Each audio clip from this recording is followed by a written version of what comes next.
autant au match aller, il a eu un changement contraint. Moi, je l'avais félicité parce qu'après tout, il n'était pas obligé de faire un changement offensif, même si c'était contraint quand il y a eu la blessure de... Qui est le défenseur central qui s'est blessé à l'aller C'est Mamana aussi, non? Il y a eu un changement. Ça l'avait quand même conduit à faire un bon changement. Mamana. Là, il a été encore une fois passif. Comme à trop nombreuses reprises cette année. Il est passif. La Roma fait entrer El Shaarawy tout de suite. Ça a beaucoup apporté sur le côté. Il a fait la même chose. En fait, ils n'avaient plus de défenseurs sur les côtés. C'était que des attaquants. Et si ça passe pour la Roma, et très logiquement, ça aurait pu passer, tellement ils ont dominé. Genesio, on lui aura encore dit, mais à un moment, tu fais quoi? À un moment, qu'est-ce que tu fais?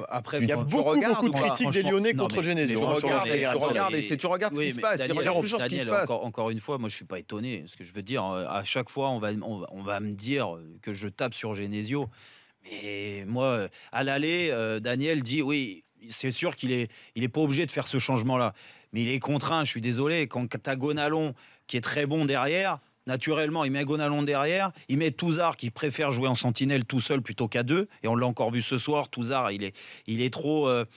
je sais pas, et je pense que il fait trop confiance à Gonalon quand il joue à deux comme ça à côté, et c'est au détriment de son abattage, sa récupération de ballon, dans ses premières relances où il est très bon quand il est tout seul. Là à deux, on le voit pas, et c'est pour ça aussi que les Lyonnais ont vraiment. Dire que je l'ai félicité à mauvais escient pour l'aller sur son changement. Je pense plus que lui, son choix, du moins pas miraculeux, mais en se disant tiens, je vais mettre lui. Parce que là, ça va apporter un plus. Je pense qu'il était plus contraint de faire ce changement. Il est en retard. En fait, il est au bord du terrain et on a l'impression que c'est un peu comme si c'était...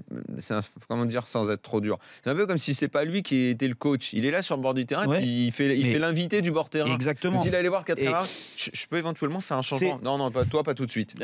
Toi, tu vas attendre Daniel, un peu. On va attendre que le match se déroule. De personnalité, du coup. L'autre coach, il va faire ses changements. Et puis toi, si tu as 2 minutes, tu pourras peut-être changer. Exactement. Mais franchement, après, encore une fois, non, mais pour finir, aujourd'hui, c'est quand même aberrant qu'ils ne changent pas avant. À la 80e, alors que Lyon subit, même si Lyon était qualifié, mais tu sentais que ça se jouait.